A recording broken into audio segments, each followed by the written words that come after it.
用这个，哎，这招好，非常漂亮的好跟KO。注意看，擂台再现邱建良神龙摆尾 KO 名场面，竟一腿爆头，彻底终结德国排名第2拳王的在华不败战绩。老外疼痛难忍地昏厥在擂台上。说起邱建良，相信大家不用过多介绍。他被誉为中国最具有头脑的选手，擂台上的他打法多变，不管面对什么突发情况，总能冷静思考处理，这也使得邱建良越战越勇。从出道以来，籍籍无名到打入国际擂台，赢得中国第一个羽量级金腰带，邱建良仅仅用2年时间，也就是这2年，让所有国家都看到了中国的雄起。邱建良的这一路的坎坷，我们中国人都看在眼里，能拿下中国第1条羽量级金腰带，实力自然是金字塔尖人物。但总有太多人看不得我们中国选手前进，拿到了成绩更是眼红，想方设法的要给我们设难。邱建良刚刚拿到金腰带，就遭到德国拳王的指名挑战，这不就是在挑衅邱建良的金腰带吗？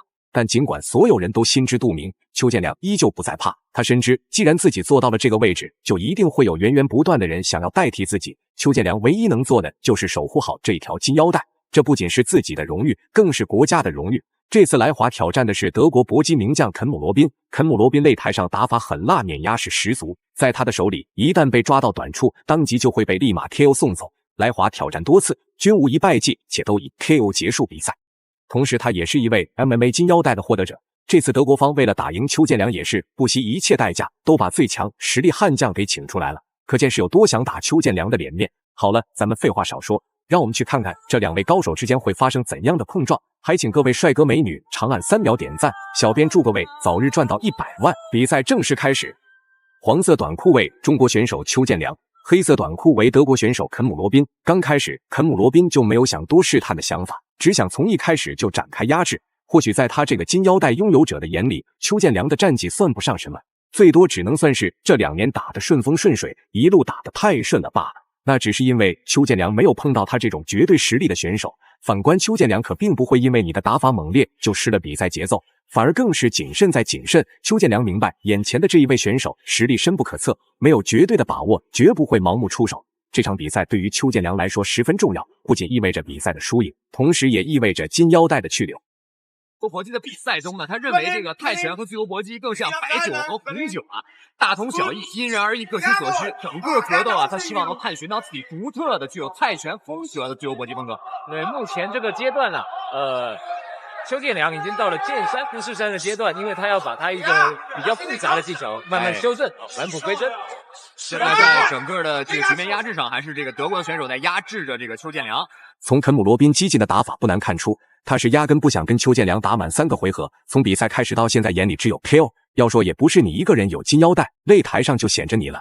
反观邱建良的打法，则是特别沉得住气，以肯姆罗宾为中心各种游走，找到机会才会主动出手，没有绝对把握，绝不盲目自信。这种打法，就算是肯姆罗宾再想拼内围，也几乎找不到合适机会。要知道，一个肯姆罗宾固然厉害，但能做到中国羽量级第1的位置可不容易。邱建良这一路走来，什么选手没见过？但不管是跟谁怎么打，总归只有一句话：绝不意气用事，用脑子打比赛才是邱建良最与众不同的地方。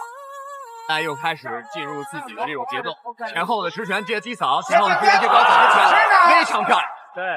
有一个叫 body kick， 先打，再打。可以看邱建良在出 C 扫的时候呢，这个前手有一个非常明显的这种掩手的动作啊，这是他泰拳的一种遗迹。但是刚才的那一套组合呢，又是自由搏击风格非常的。邱建良已经摸清楚肯姆罗宾的战术，有了把握的邱建良开始进一步发起攻击，但邱建良的动作实在太快，往往肯姆罗宾都还没有反应过来，一套组合拳就已经招呼到身上了。等到想反击的时候，邱建良已经收手了。肯姆罗宾没想到他竟能被邱建良如此压制，心里是不服气又无可奈何。明明刚刚自己还在冲着 KO 解决对手，短短几个交手下来，局势竟然变得这么快，自己的优势顿时就被邱建良横扫得干干净净，反而又被邱建良压制。但肯姆罗宾这家伙可一点都不简单，不知道被压制这几下能做出来什么惊人的举动。面对向罗宾，我们可以看到邱建良已经打了多组进攻啊，一直保持着自己的这个阵地，保持得很冷静。哇，他有一个转身够踹啊！以拳法而言呢，这个邱建良的发力就到几脚了，漂亮！这个出来，邱建良扑上去，漂亮，连击。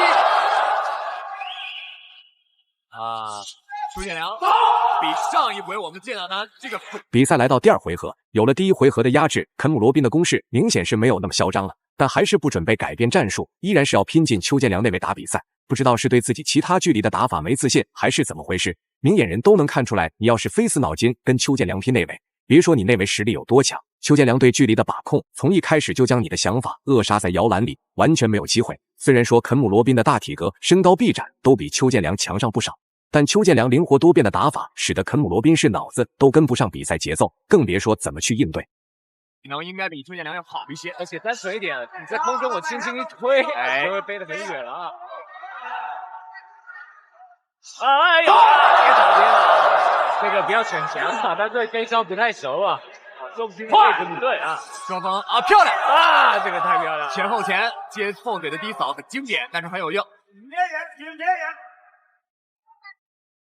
那我邱建良现在罗宾的战，哎，这一次啊是决定呢金盖哦，这个罗宾的一个进球。可以说邱建良现在已经把这个气势整个打出来了。如果罗宾不打出重击或者改变邱建良的节奏，那邱建良要一直这样保持在球又是一个飞膝啊，双飞膝。那像蔡老师，您看这个中远距离的对峙，肯姆罗宾就算是身高臂展，在占优势，跟邱建良比起来，也是一点可比性都没有。现在的肯姆罗宾急得就像热锅上的蚂蚁，使出全身的力气，很想对邱建良做动作，也只是徒劳。反观这比赛节奏，被邱建良拿捏的是刚刚好，不管是处于劣势还是优势，邱建良都不会去急于求成，每次都是有绝对把握才出手，根本不可能跟肯姆罗宾那样，有点小成绩就压制不住，最终被对手抓到短处，那再多的优势都会变成劣势。也就是这一点，让每一场邱建良的比赛都格外的有看点。倒是那些只会无脑进攻、盲目出拳的选手，看得太多了。一方面，罗宾在这个身高臂长上比邱建良高呢，邱建良打进去以后呢，对罗宾就不利了。对他只是把自己送过去啊，给这个邱建良打。如果说我们前面看到的吉祥啊，包括铁英华是自由搏击的这种立体进攻，那么邱建良就是把泰拳演绎到极致的自由搏击的立体进攻的一个非常出色的表现，真的是力度跟速度都做得非常好，特别是把泰拳的那种硬打得非常的出色，而且是比较现代化的一个泰拳啊。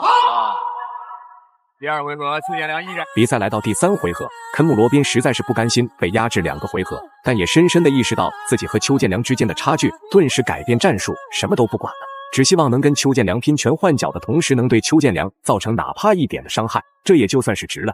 肯姆罗宾可不希望，本来是派他来折他邱建良的脸面，最后落得一个只会逃避的下场，怎么也要主动拼拳输，也不能输得太难看，能将德国世界排名都榜上有名的选手压制成这样。试问以后谁还敢小看邱建良的战绩，还想代替邱建良的位置，恐怕只能梦里想想了。建良已经拿到了自己的一席之地，并且向最强的那个方向那个高峰在冲刺。肯姆罗宾最明智的做法就是时刻防守着头部，这也是他能坚持到现在最重要的一点。邱建良找准机会，一记神龙摆尾，直接击中肯姆罗宾的大腿根部。肯姆罗宾摇摇晃晃的继续比赛，但邱建良接着一记神龙摆尾，击中肯姆罗宾头部。肯姆罗宾顿时倒地，比赛结束。这一腿的杀伤力，除非是铁头，不然都得落个脑震荡。每次邱建良的动作都太快，肯姆罗宾都反应不过来。这次也是同样如此。这场比赛可没有悬念了。这场我们今天5连峰的这个世纪之战，不光有波球和一龙。最后宣布比赛结果，邱建良最终赢得比赛胜利，成功捍卫金腰带。你认为这场比赛邱建良表现得如何呢？欢迎评论区留言讨论，我们下期再见。